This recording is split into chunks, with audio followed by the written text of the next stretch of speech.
గురుగారు నమస్కారం అండి. జై శ్రీమన్నారాయణ. అయితే పుష్యమి నక్షత్రం వాళ్ళ గుణగణాలు ఎలా ఉంటాయి, అలాగే వాళ్ళ ఉద్యోగం కానీ వాళ్ళ విద్యారంగం, అలాగే వాళ్ళ వివాహ జీవితం ఎలా ఉంటుంది? పుష్యమి నక్షత్రం అంటే నాకు తెలిసినంత వరకు నేను చెప్తాను. నాగమణి అని ఉంటుంది, మీకు తెలుసా? ఆ, ఎక్కడ ఉంటుంది? పుష్యరాగం అని విన్నాను. పుష్యరాగం వేరండి, కనక పుష్యరాగం. పుష్య అంటే అది వేరే. నాగమణి నాగమణి నాగపడిగల మీద ఉంటుంది. నాగపడిగల మీద నాగమణి ఉంటుంది, అది పుష్యమి అంటారు. ఓకే. అలానే పుష్యమి తిథులు ఉంటాయి కొన్ని. ఈ పుష్యమి సమయం ఉంటుంది, ప్రతిరోజు కూడా పుష్యమి సమయం ఉంటుంది. బ్రాహ్మీ ముహూర్తం తర్వాత వచ్చేదే పుష్యమి సమయం అంటారు. అంటే దాన్ని దాంపత్య జీవితంలో పెళ్ళైన వారు కలుసుకునేటువంటి సమయం అనమాట, అది పుష్యమి సమయం అంటారు. అది అలానే పుష్యమికి ఎలా ఉంటుందంటే, మీకు ఎప్పుడైనా వెలుగుడి పువ్వు చూసారా? వెలుగుడి పురుగు అంటారు, ఈగలాగానే ఉంటుంది బయట చూస్తే. అది మనకి నైట్ పూట సమయాల్లో అక్కడక్కడ కనిపిస్తుంది, వెలుగుడు పురుగు అంటారు. వీటిని పుష్యమి రాగం అంటారు, పుష్యమి పురుగు అంటారు వాటిని. అది పుష్యమి అంటారు అన్నమాట. అంటే పుష్యమి రోజున మనము నాన్ వెజ్ భుజించరాదు.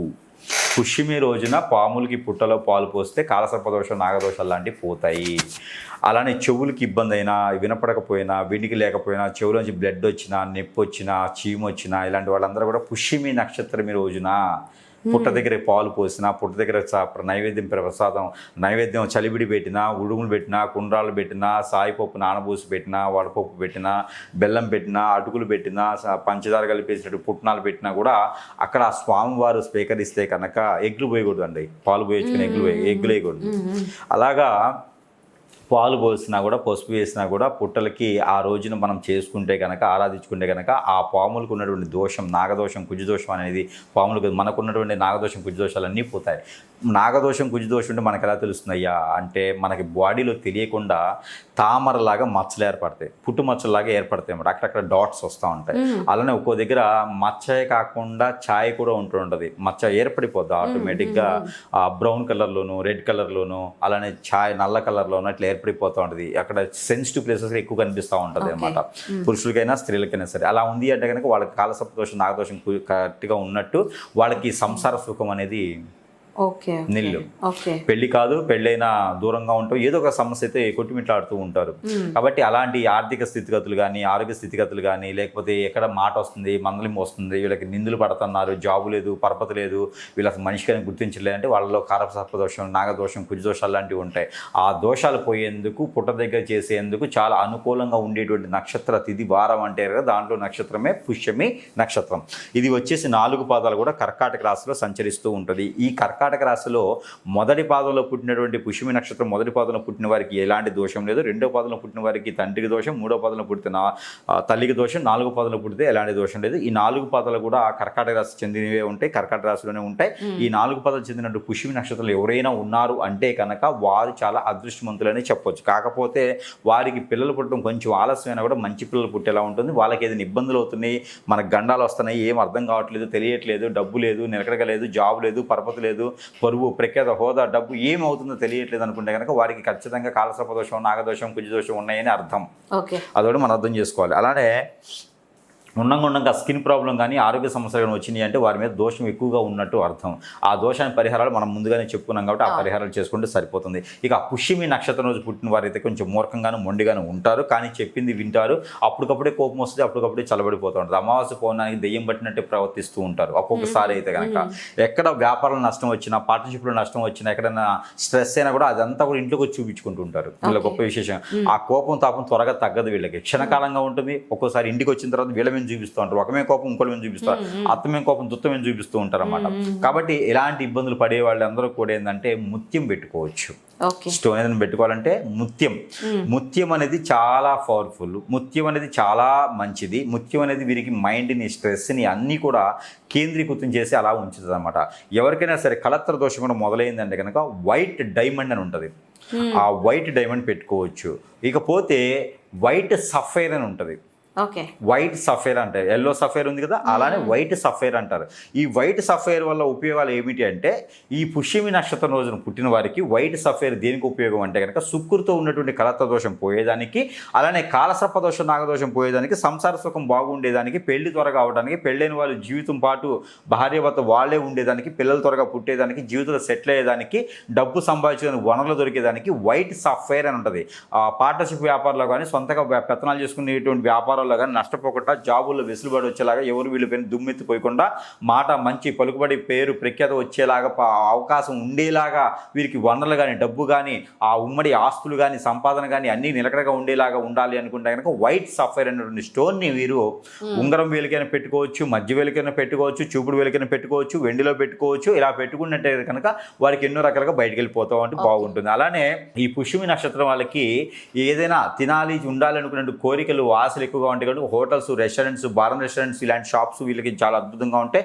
పెద్ద పెద్ద రెస్టారెంట్స్లో పెట్టి సక్సెస్ అయిన వాళ్ళు చాలా మంది కనిపిస్తుంది. ఇక ఇన్స్టిట్యూట్స్ కానివ్వండి, మెడికల్ షాప్స్ కానివ్వండి, అలానే పూజ సామాగ్రి షాప్స్ కానివ్వండి, బుక్ స్టాల్స్, జిరాక్స్ షాప్స్, అలానే courier centres, export import marketing ఇలాంటి వాళ్ళకి ఇన్స్టిట్యూట్స్ కానివ్వండి, ఇలాంటివి పెట్టుకుంటే కనుక మాస్టర్స్గా కూడా బాగా రాణించేటువంటి వాళ్ళు ఉన్నారు. కాబట్టి ఇలాంటి రంగాల్లో చాలా అద్భుతంగా ఉంటుంది ఈ పుష్యమి నక్షత్రం వారికి. ఇది కర్కాటక రాశిలో వస్తుంది కాబట్టి అందరూ కూడా మంచి నైపుణ్యంతో ఉన్న వాళ్ళు ఉంటారు. ఇంట్లో ఇళ్ళ పాది కానీ వీళ్ళ చుట్టాలు, బంధువులు అందరూ కూడా ఎక్కడైనా విదేశాల్లోనే సెటిల్ అయిన వాళ్ళు ఎక్కువ మంది కనిపిస్తూ ఉంటారు. పుట్టుతంతో వీరు మంచి పేరు ప్రఖ్యాత ఉన్నటువంటి కుటుంబంలో పుట్టి ఉంటారు. పుట్టిన తర్వాత ఆస్తుల వల్లనో కొట్లాడుకునే దానికో కొంచెం వేరే ఇబ్బందులు అయితే ఉంటాయి. అవన్నీ కూడా పోయేందుకు మనం ఇప్పుడు వరకు చెప్పినటువంటి పరిహారాలు చేసుకుంటే సరిపోతుంది. ఎప్పుడైనా 6 నుంచి 8 మాసాలకు ఒకసారి నది, ఏరు, సెలయేరు, కుంట, కాలువల దగ్గర ఎక్కడైనా స్నానం ఆచరించి ఉన్న ఒంటి మీద బట్టలన్నీ కూడా అక్కడ వడిచేసి వేరే బట్టలతో ఎక్కడైనా అక్కడ దీపారాయణ చేయాలి. ఒక గురువారం రోజు అయితే కనుక రావి చెట్టు దగ్గర సాయంత్రం 5:30 లోపు దీపారాయణ చేసుకోవాలి. మట్టి ప్రమిదలో 2 ఒత్తులేసి ఆవు నేత కానీ, కోకోనట్ ఆయిల్తో కానీ దీపారాయణ చేసుకుంటే కనుక ఆర్థిక సమస్యలు, ఆరోగ్య సమస్యలు, కాలసర్పదోషం, నాగదోషం, కుజదోషాలు లాంటివి పోతాయి. అందులోనూ అక్కడ ఆ సాయంత్రం సమయంలో గురువారం రోజున రావి చెట్టు దగ్గర అయితే కనుక తదాస్తు దేవతలు ఉంటారు. మనం కోరినటువంటి కోరిక కొంగు బంగారం చేసేలా ఉంటుంది కాబట్టి ఇలాంటి ప్రయత్నం చేసుకోవాలి. ఎప్పుడైనా ఒకసారి సుబ్రహ్మణ్య స్వామికి నెయ్యి దీపం కానీ, నిమ్మ దీపం కానీ పెట్టుకునేది, ఉప్పు దీపం కానీ, నిమ్మ దీపంగా పెట్టుకునేది కనుక ఆర్థిక స్థితిగతుల నుంచి బయటపడేలా ఉంటుంది. కాబట్టి పుష్యమి నక్షత్రం వారికి ఎన్నో రకాల సదుపాయాలు ఉంటాయి. చదువుకునే వారికి అయితే కనుక విదేశాలకు వెళ్ళడానికి, చదువుకోవడానికి, యూనివర్సిటీ సీట్ల కోసం అయితే కనుక వీరికి చాలా దూర ప్రయాణాలు చేసుకునే విధంగా ఉంటుంది. పుట్టిన దగ్గర కాకుండా వేరే దగ్గర అయితే మాత్రం వీరు రాణించేలాగా ఉండదు. కాబట్టి ప్రతి ఒక్కరు ప్రయత్నం చేసుకోవచ్చు విదేశాలకు వెళ్ళడానికి పుష్యమి నక్షత్రం వాళ్ళు. ఇంక ఇన్ని రకాల దోషాలు పోయేలాగా ఉంటాయి. కాబట్టి నవగ్రహాల చుట్టూ ప్రదక్షిణ చేసుకుంటూ నవధాన్యాలు తీసుకుని వెళ్ళి నవగ్రహాల చుట్టూ వేసుకోవాలి. వీళ్ళు తినకూడనటువంటి పదార్థం ఒకటి ఉంది.